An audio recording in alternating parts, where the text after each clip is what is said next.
Halo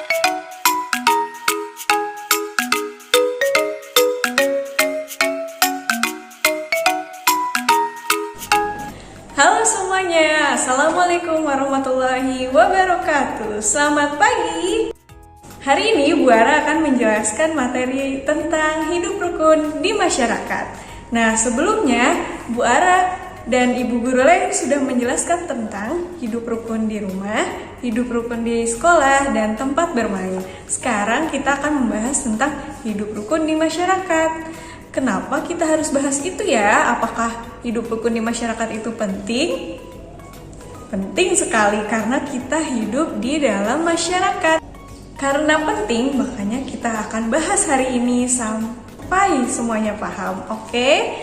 Nah, Bu Ara akan memberikan contoh berupa gambar-gambar hidup rukun di masyarakat. Nah, contohnya yang pertama adalah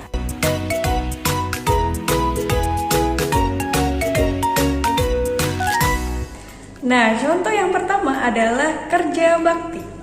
Kerja bakti itu apa ya? Adakah teman-teman yang pernah melakukan kerja bakti?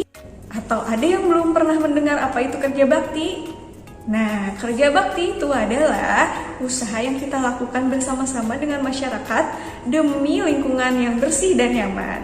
Nah, biasanya yang kita lihat itu seperti yang ada di foto, membersihkan selokan bersama. Tapi selain membersihkan selokan bersama atau yang Bu Ara tampilkan di sini, ada pun kerja bakti lainnya yang dapat kita lakukan di masyarakat atau yang biasa kita lakukan di masyarakat.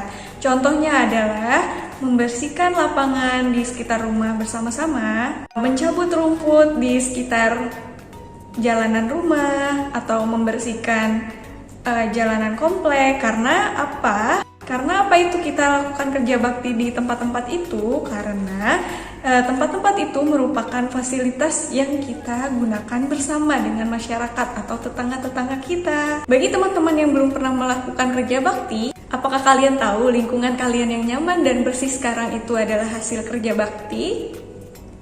Nah, lain kali teman-teman ikutan ya. Nah, selanjutnya ada gambar yang kedua.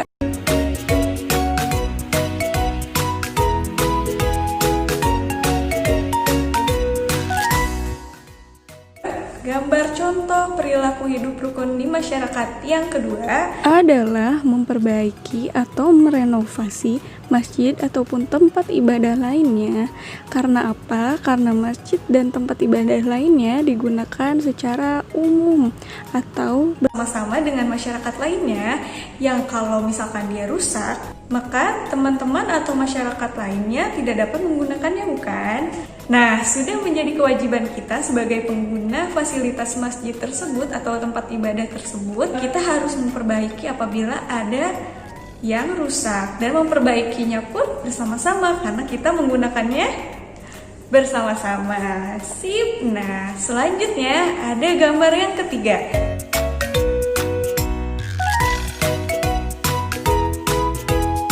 Gambar yang ketiga menunjukkan musyawarah. Bagi teman-teman yang belum tahu musyawarah apa, musyawarah ini ada loh di dalam Pancasila sila keempat, yang berbunyi kerakyatan yang dipimpin oleh hikmat kebijaksanaan dalam permusyawaratan perwakilan.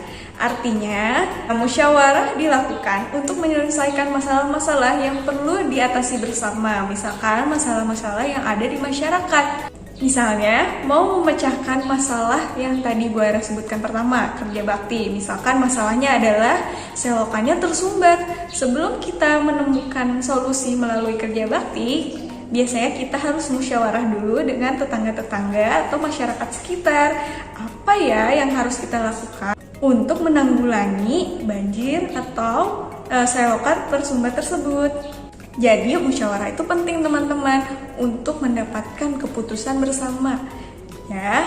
Nah, selanjutnya gambar yang keempat.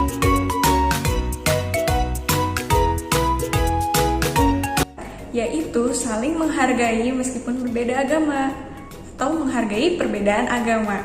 Misalnya, teman-teman mempunyai tetangga yang berbeda keyakinan dengan teman-teman. Apakah teman-teman tidak mau membantunya?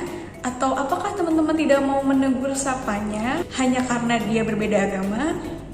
Kalau membeda-bedakan seperti itu, berarti dia tidak mencerminkan perilaku hidup rukun di masyarakat.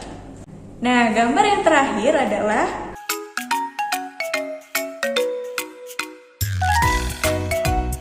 berbagi atau saling menolong sesama tetangga. Nah, sesama tetangga kita harus saling membagi atau saling tolong-menolong. Karena kita saling membutuhkan dengan tetangga. Ada kalanya atau ada suatu saat nanti kita membutuhkan bantuan tetangga. Jadi teman-teman, alangkah baiknya supaya kita hidup rukun di masyarakat, salah satunya adalah dengan cara saling membantu, saling memberi, saling peduli dengan masyarakat sekitar, termasuk tetangga-tetangga kita, dengan lingkungan kita. Nah, kalau nanti teman-teman pulang sekolah lewat jalanan komplek atau jalan depan rumah kalian yang merupakan fasilitas bersama dengan tetangga-tetangga dan melihat ada sampah, apakah kalian akan melihatnya saja atau membantu mengambilnya walaupun itu bukan sampah kalian? Nah, teman-teman yang mempunyai sikap peduli terhadap lingkungannya atau lingkungan masyarakatnya, berarti dia hebat. Berarti dia hidup rukun di masyarakat. Oke, keren teman-teman. Nah, sekian materi yang Bu Ara sampaikan mengenai hidup rukun di masyarakat.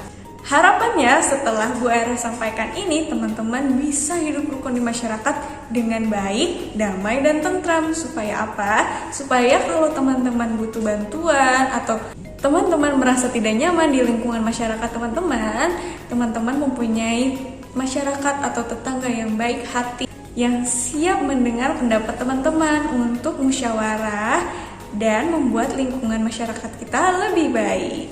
Oke, terima kasih teman-teman. Mohon maaf kalau banyak salah. Assalamualaikum warahmatullahi wabarakatuh.